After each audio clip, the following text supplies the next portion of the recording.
Hello everybody, मैं संध्या Yadav, lecturer Bansidhar महाविद्यालय Udai, DElEd first sem के सब्जेक्ट चाइल्ड डेवलपमेंट के मोटिवेशन टॉपिक के बारे में आज हम लोग चर्चा करेंगे। इसके पहले वाले वीडियो में मैंने आपको मोटिवेशन के बारे में बताया है।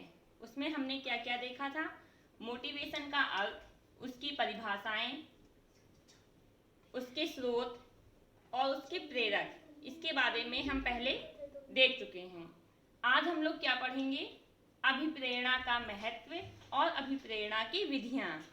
तो आइए स्टार्ट करते हैं। पहले अभिप्रेरणा का महत्व। अभिप्रेरणा का महत्व निम्नलिखित होते हैं। पहला है आदर्शों एवं मूल्यों का विकास। अभिप्रेरणा के महत्व में पहला है आदर्शों एवं मूल्यों का विकास। आदर्शों एवं मूल्यों का विकास किस प्रकार होता है? शिक्षा के उद्देश्यों द्वारा छात्रों में उच्च आदर्शों एवं मूल्यों का विकास किया जाता है, जिससे वे अच्छे नागरिक बन सकें। क्या किया जा सकते हैं कि शिक्षा के उद्देश्यों द्वारा छात्रों में उच्च आदर्शों एवं मूल्यों का विकास किया जाता है, जिससे क्या होता है, वे अच्छे नागरिक बन सकते हैं। साथ ही सामूहिक कार्यों में भाग लेने से छात्रों में सामूहिक गुणों का विकास होता है। क्या होता है? सामूहिक गुणों का विकास होता है।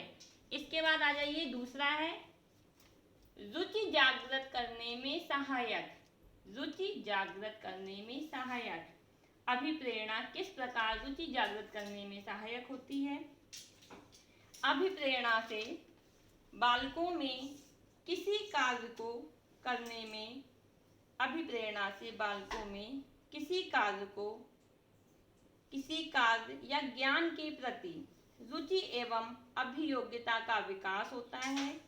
यदि बालकों में किसी कार्य को करने में अभिप्रेरणा नहीं होती तो वह क्रिया नहीं सीखी जा सकती है। अर्थात अगर किसी कार्य को करने में बालक इंटरेस्टेड नहीं होंगे तो वह उस कार्य को नहीं सीख सकते हैं। अतः क्या करना चाहिए कि उन्हें अभिप्रेरित करना चाहिए, जिससे वो रुचि ले सकें उस कार्य को करने में। इसके बाद नेक्स्ट है सीखने में सहायक आधार। सीखने में सहायक आधार। सीखने में सहायक आधार किस प्रकार है? अभिप्रेरणा सीखने का सहायक आधार है।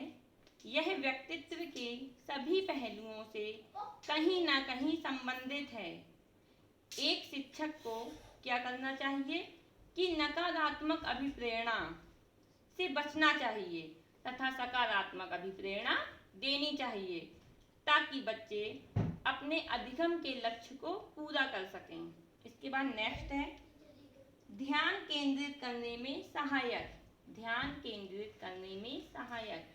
अभिप्रेरणा के द्वारा क्या होता है? ध्यान केंद्रित करने में सहायता मिलती है। इसके बाद अगला आ जाइए, मार्गदर्शन में सहायक। मार्गदर्शन में सहायक।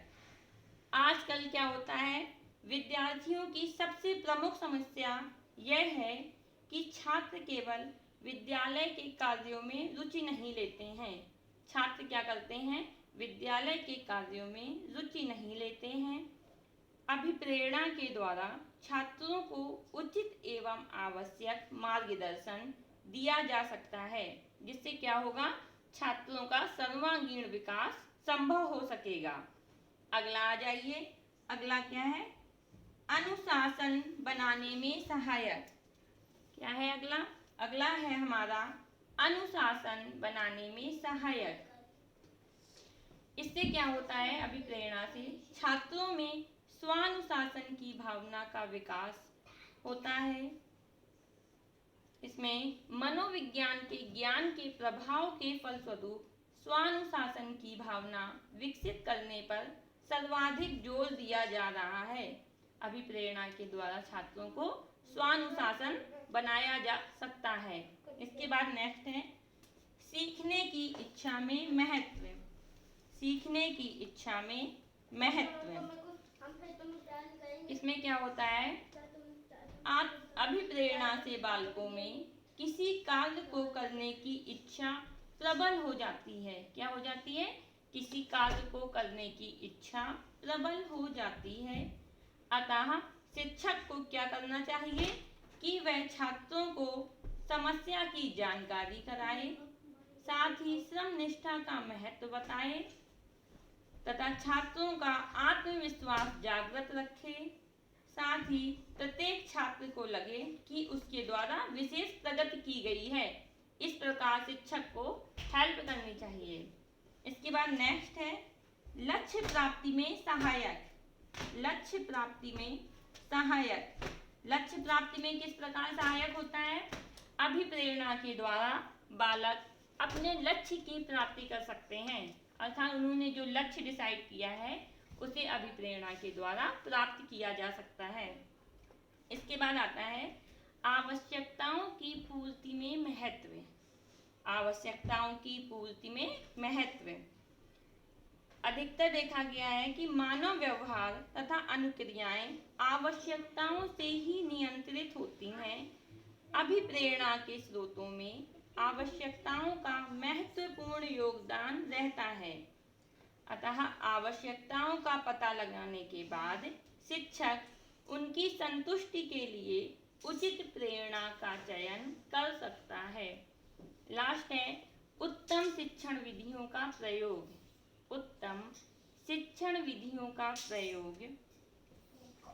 अध्यापक कक्षा शिक्षण के दौरान उत्तम शिक्षण विधियों के माध्यम से छात्रों को ज्ञानार्जन हेतु अभिप्रेरित कर सकता है, जिससे विषय को सरल एवं रुचिकर बनाया जा सकता है। जिससे विषय को सरल एवं रुचिकर बनाया जा सकता है। ये हमने देखा अभिप्रेरणा का महत्व।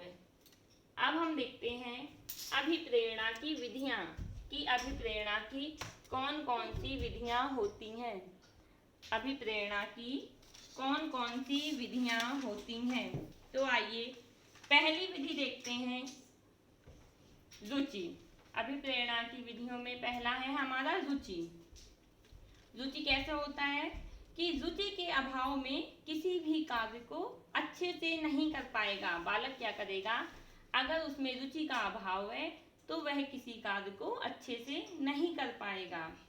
अतः अध्यापक को यह ध्यान देना चाहिए कि रुचि बनी रहे, इसके लिए बालक को शिक्षक द्वारा समय समय पर अभिप्रेरित करते रहना चाहिए। दूसरा आता है हमारा सफलता। सफलता में क्या है, अगर बालक को अपनी सफलता का ज्ञान नहीं है, अगर बालक को अपनी सफलता का ज्ञान नहीं है तो उस कार्य को करने में वह सफल नहीं होएगा या उस कार्य को वह अच्छे से नहीं कर पाएगा। इसके लिए क्या करना चाहिए अध्यापक को कि बालक को उसकी सफलता का ज्ञान कराना चाहिए, अर्थात उसकी सफलता के लिए अध्यापक को बालक को प्रेरित करना चाहिए। इसके बाद अगला आता है हमारा प्रतिद्वंदिता। प्रतिद्वंदिता यानी कंपटीशन। आज का जो युग है यानी प्रेजेंट टाइम, वर्तमान युग, वो कंपटीशन का युग है। हर बालक एक दूसरे से आगे निकलना चाहता है। अगर हम उसे यह बता दें कि किन तरीकों से, किन विधियों से आप दूसरे से आगे निकल सकते हैं, अर्थात उन्हें अभिप्रेरित कर सकें, तो वह कंपटीशन के लिए तैयार हो सकते हैं। अगला आता है हमारा सामूहिक कार्य। सामूहिक कार्य में क्या होता है कि बालकों को समय समय पर सामूहिक कार्य करने के लिए प्रोत्साहित किया जाए, ताकि बालक लोगों के साथ मिलकर सामूहिक कार्य के द्वारा अनुशासन स्थापित कर सके। जब बालक समूह में रहेगा, सामूहिक रूप से कार्य करेगा, तो उसमें अनुशासन डेवलप हो जाएगा। इसके बाद आता है प्रशंसा एवं निंदा। प्रशंसा एवं निंदा, या इसे हम पुरस्कार एवं दंड भी कह सकते हैं। इसमें क्या होता है, अगर बालक अच्छा कार्य करे तो उसकी प्रशंसा करनी चाहिए एवं पुरस्कार देना चाहिए। साथ ही गलत काम करने पर उसे दंड देना चाहिए एवं उसकी निंदा करनी चाहिए, जिससे क्या होगा, वो अभिप्रेरित हो सकेगा। अगर आप उसकी प्रशंसा करेंगे या पुरस्कार देंगे तो ज़्यादा से ज़्यादा अच्छा काम करने के लिए प्रेरित होगा। साथ ही अगर आप उसकी निंदा करेंगे तो वह गलत काम न करने के लिए भी अभिप्रेरित होगा कि हम गलत काम नहीं करें। इसके बाद अगला आता है हमारा ध्यान। ध्यान में क्या होता है, बालक को किसी कार्य को करने के लिए अभिप्रेरित करें, उसे कहें कि ज़्यादा से ज़्यादा ध्यान लगा सको ताकि कार्य अच्छे से हो सके। बालक से क्या कहें कि आप एकाग्रचित होकर यानी ध्यान लगाकर किसी भी कार्य को करें, इसके लिए उसे अभिप्रेरित करना चाहिए। अगला आता है हमारा खेल विधि का प्रयोग। खेल विधि में क्या होता है, बालक जो छोटे बालक होते हैं वो खेल के द्वारा ज़्यादा सीख लेते हैं। अगर आप उन्हें खेल खेल में कोई चीज़ सिखाएंगे तो वो आसानी से सीख सकते हैं। खेल के माध्यम से किसी कार्य को ज़्यादा अच्छे से कर सकता है। इसके लिए क्या करना चाहिए, हमें जो अभिप्रेरणा देनी चाहिए बालक को, वो खेल के अंतर्गत भी हम दे सकते हैं। खेल के द्वारा भी बालक को अभिप्रेरित कर सकते हैं कि किसी कार्य को किस प्रकार सुचारू रूप से किया जा सकता है। अगला आता है सामाजिक कार्यों में भाग। बालक सामाजिक कार्यों में भाग लेता है, अर्थात ज़्यादा से ज़्यादा अवसर देने चाहिए बालक को सामाजिक कार्यों में भाग लेने के लिए, ताकि वह सामाजिक सम्मान प्रतिष्ठा पा सके। उसके लिए उसे अभिप्रेरित करना चाहिए। इसके बाद लास्ट आता है कक्षा का वातावरण। कक्षा का वातावरण में क्या है, कक्षा के वातावरण के द्वारा भी अभिप्रेरित किया जा सकता है। कक्षा के वातावरण में कक्षा कक्ष जो होना चाहिए साफ सुथरा होना चाहिए, रोशनी का उचित प्रबंध होना चाहिए, हवा आनी चाहिए तथा शिक्षक और बालक के संबंध अच्छे होने चाहिए, जिससे क्या होगा, बालक ज़्यादा से ज़्यादा अभिप्रेरित हो सकेगा और ज़्यादा से ज़्यादा सीख सकेगा। आज हमने क्या देखा, अभिप्रेरणा का महत्व, अभिप्रेरणा की विधियाँ, ये हमने आज के टॉपिक में कंप्लीट किया। आज के लिए इतना ही। अब मिलेंगे अगले टॉपिक के साथ। जब तक के लिए धन्यवाद।